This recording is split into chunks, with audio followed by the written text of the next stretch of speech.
Olá, vamos continuar examinando a diferença entre a espiritualidade e a religião. Eu disse a você no vídeo passado, lá na segunda-feira da semana passada, que para a ciência divina, espiritualidade é uma coisa, religião é outra completamente diferente. Que você pode vivenciar e expressar a espiritualidade em sua vida sem necessidade de ter nenhuma religião. Então vamos continuar a falar sobre esse assunto hoje. Hoje iremos tratar da pergunta, da resposta à pergunta. A Bíblia foi escrita por Deus? Essa é uma questão muito delicada, então eu lhe peço que coloque de lado tudo o que você sabe a respeito disso, escute as razões que eu vou lhe apresentar e depois tome a sua decisão. Você não precisa acreditar em mim, mas ouça os fatos antes de tomar a sua decisão. Existem três características a respeito de Deus que são descritas na Bíblia. A Bíblia afirma que Deus é onisciente, que Deus é onipresente e que Deus não faz acepção de pessoas. Quanto à acepção de pessoas, isso é muito simples. A acepção de pessoas é não fazer discriminação, né?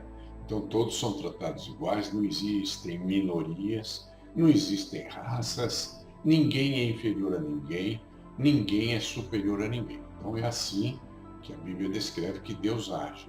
Não faz acepção de pessoas, todos são iguais, ninguém é superior nem inferior a ninguém. Quanto à onisciência, significa que Deus sabe de tudo, ele tem a sabedoria total, ele tem todo o conhecimento, nada é ignorado por ele. E a onipresença é Deus está em todos os lugares, mesmo que você não tenha ciência disso, mesmo que você possa não percebê-lo, mesmo que você possa se recusar a crer em tal coisa. A afirmação bíblica é que ele está presente em todos os lugares. Então ele está dentro de mim, está dentro de você, está no mundo ao seu redor, é parte de tudo aquilo que existe, já que se atribui a ele a criação do próprio universo. Ora, se Deus é onisciente, ele não pode ser o autor da Bíblia, simplesmente porque a Bíblia foi escrita numa época em que ainda se acreditava que a Terra era plana, e outras crenças desse tipo, que a Terra era o centro do universo, coisas que a ciência já comprovou que não é verdade. Então, se Deus é onisciente, ciente vem de ciência. Ele sabe tudo, ele não iria cometer esse desatino e nem permitir que isso fosse cometido em nome dele. Então, isto prova cabalmente que Deus não é o autor da Bíblia. Ele não cometeria esses erros, com certeza. Só se ele fosse muito burro, o que não tem nada a ver com ser onisciente. Um ser onisciente não só não afirmaria essas coisas, como não permitiria que elas fossem afirmadas pelos autores da Bíblia. Então, Bíblia é uma coisa, Deus é uma coisa completamente diferente e ele não tem nada a ver com o que é ensinado na Bíblia. Agora, você me dirá, mas então não devo prestar atenção na Bíblia? Deve sim. Tem muita coisa boa lá dentro, muito conhecimento de natureza espiritual. E na própria Bíblia se diz que você deve examinar tudo e reter o que é bom.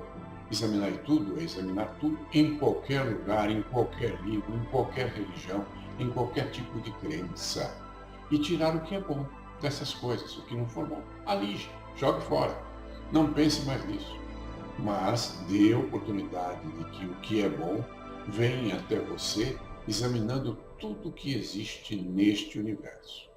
Por isso que Jesus disse, buscai a verdade e a verdade vos libertará. É preciso que você saiba também que a Bíblia que existe hoje não era a mesma Bíblia que Paulo de Tarso, autor da maioria dos livros do Novo Testamento, pediu que fosse escrita por Marcião. Marcião criou a primeira Bíblia, que nunca chegou até nós, por quê? Porque no tempo em que Constantino o Grande, o imperador do Império Romano, passou a aceitar a prática do cristianismo, ele exigiu que fosse destruída a Bíblia de Marcião, que foi escrita no tempo de Paulo de Tarso. e exigiu que fosse escrita uma nova Bíblia, que é a Bíblia que você conhece hoje. E essa Bíblia teve partes que foram muito alteradas, como eu vou citar agora mesmo, para que você tenha ciência disso. Para você entender bem as partes que foram reescritas por sugestão de Constantino, é preciso conhecer esse cara. Quem era Constantino? O que ele fez de bom? Ele era um homem bom, ele era um homem íntegro, ele era um homem que praticava, digamos assim, a ética, ele era um homem que respeitava o nosso semelhante? Não, não era nada disso, como você vai saber quando eu citar os fatos históricos a respeito da vida dele. Outra coisa, eu não estou precisando que você creia em mim, não preciso disso, não lhe peço isso, e eu prefiro até que você não creia no que eu vou falar, mas que pesquise e constate por si mesmo que essa é a verdade. Sempre lembrando do que Jesus disse: buscai a verdade e a verdade vos libertará. Se não lhe agrada a verdade, afaste-se daqui.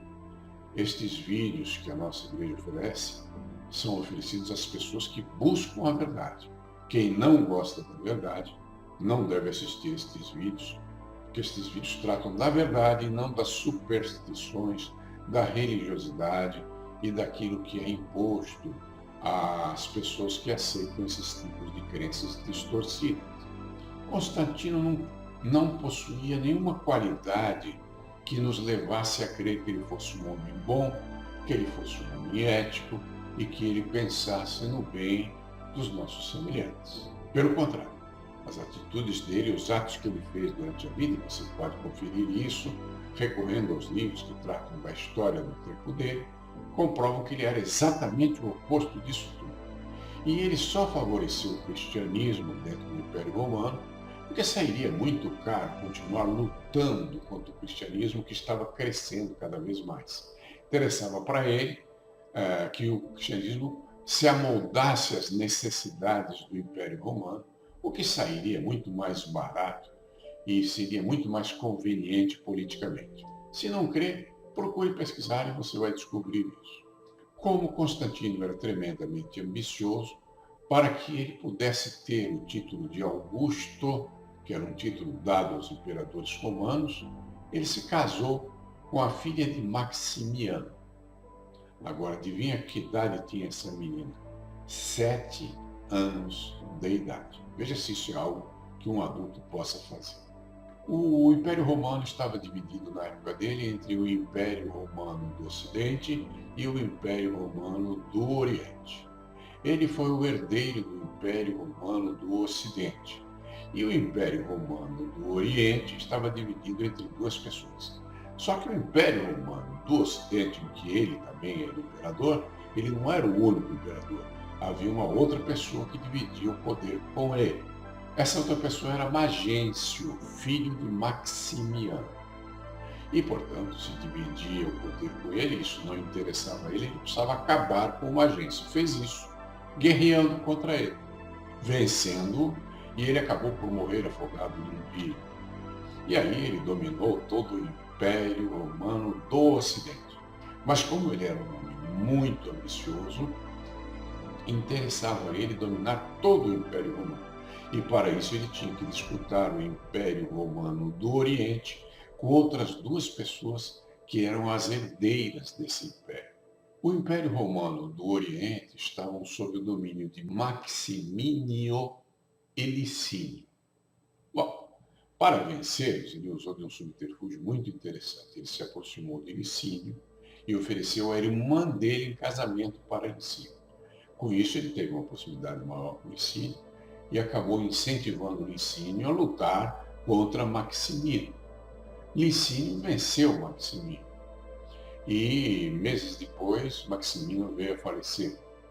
E Licínio, se tornando o supremo imperador do Império Romano do Oriente, passou a ter que enfrentar a Constantino, que no momento mesmo que ele se tornou o imperador do Oriente, o Constantino começou a enfrentá-lo porque queria dominar ambos os impérios, do Ocidente e do Oriente.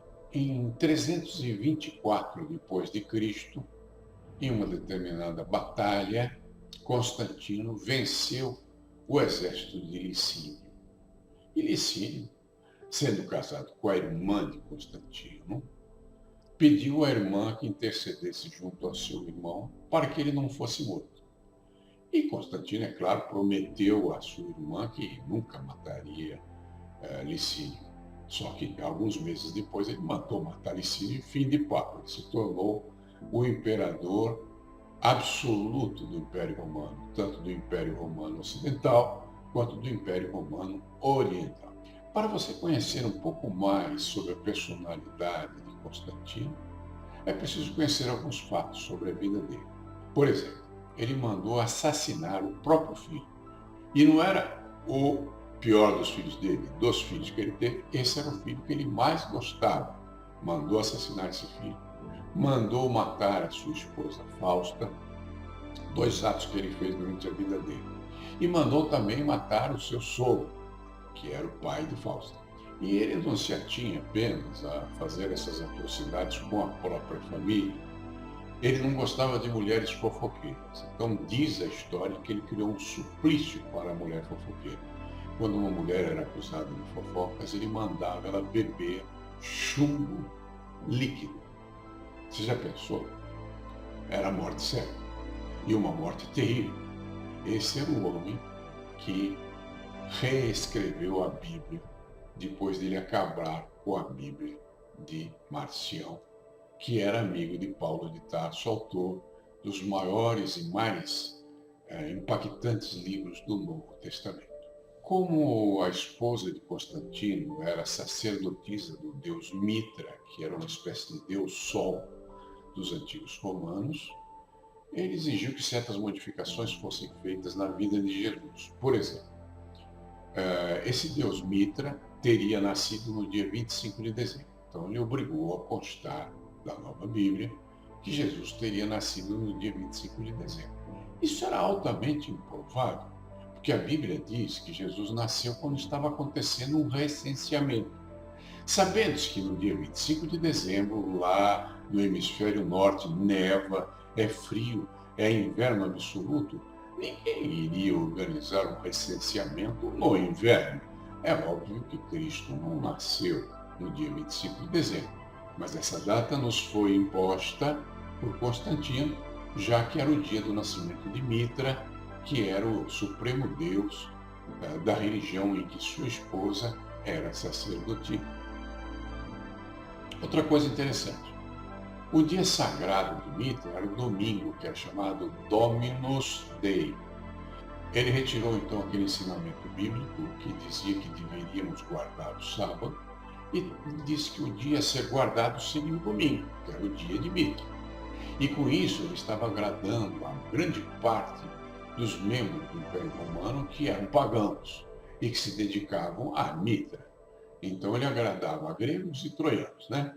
Ele agradava os cristãos, fazendo crer que Jesus tinha nascido no dia 25 de dezembro, e agradava os pagãos, fazendo com que se guardasse o domingo, que era o dia do deus Sol, o deus Mitra. E apesar de toda a insanidade dos atos que ele praticou durante a vida dele, ele foi sagrado santo pela Igreja Ortodoxa, e a mãe dele, Helena, também foi considerada santa, e hoje é a que nós conhecemos como Santa Helena. Essa é mais uma razão para você buscar a espiritualidade e não a religiosidade. Espiritualidade tem a ver com Deus, tem a ver com o estado interior seu, que você comunga com Deus, e não com rituais que têm a ver com Deus Mitra e com outras bobagens que foram impostas por Constantino na Bíblia que conhecemos hoje. E volto a afirmar, isso significa que você não deve acreditar no que está na Bíblia? Não, porque a própria Bíblia ensina que você deve procurar o bem em todos os lugares, examinar tudo e retende o que é bom, está na Bíblia. Isso significa que você pode examinar todos os livros sagrados de todas as religiões, você tem essa liberdade. Você pode examinar todo o conhecimento científico e reter o que é bom. O que não é bom, jogue fora. Você não precisa ficar com o que não é bom, mas siga aquilo que diz a Bíblia. Examinai tudo e retende o que é bom. E o ensinamento de Jesus. Buscai a verdade e a verdade vos libertará. A espiritualidade se encontra em todos os lugares, desde que você tenha olhos de ver e ouvidos de ouvir. Então, examine tudo, retende apenas o que é bom. Você deve procurar a verdade em todos os lugares, a espiritualidade em tudo que te cerca, até mesmo na Bíblia, que foi adulterada por Constantino. Se você ainda não se inscreveu nesse canal, se inscreva, deixa aqui teu like ou teu dislike. Se você não gostou, deixa o dislike e explique por que não gostou. Talvez eu tenha forças, talvez eu saiba te explicar melhor o assunto de que você não tenha gostado e possa lhe trazer alguma luz. Nós estamos aqui para servir. Se você deixar sua pergunta no comentário embaixo deste vídeo, eu poderei responder para você, não só textualmente embaixo do vídeo, como também na próxima segunda-feira, quando trataremos de novo do assunto espiritualidade e religião, eu posso responder a você, esclarecer a você melhor, se estiver dentro daquilo que eu saiba. Estou aqui para servir. Então eu agradeço muito a sua presença, o prestígio de você ter estado aqui conosco e espero encontrá-lo novamente nos vídeos que faremos no decorrer da semana. De segunda a sexta-feira, nos dias úteis, nós preparamos um vídeo por dia a respeito de assuntos diversos. Os assuntos da segunda-feira tratam da espiritualidade. E os outros dias da semana de outros assuntos. Você vê uma descrição dos assuntos que são tratados em cada um dos dias úteis da semana, clicando embaixo deste vídeo e mostrar mais. Lá tem uma relação desses assuntos. Você é muito bem-vindo. Obrigado pela sua presença. Receba um grande abraço.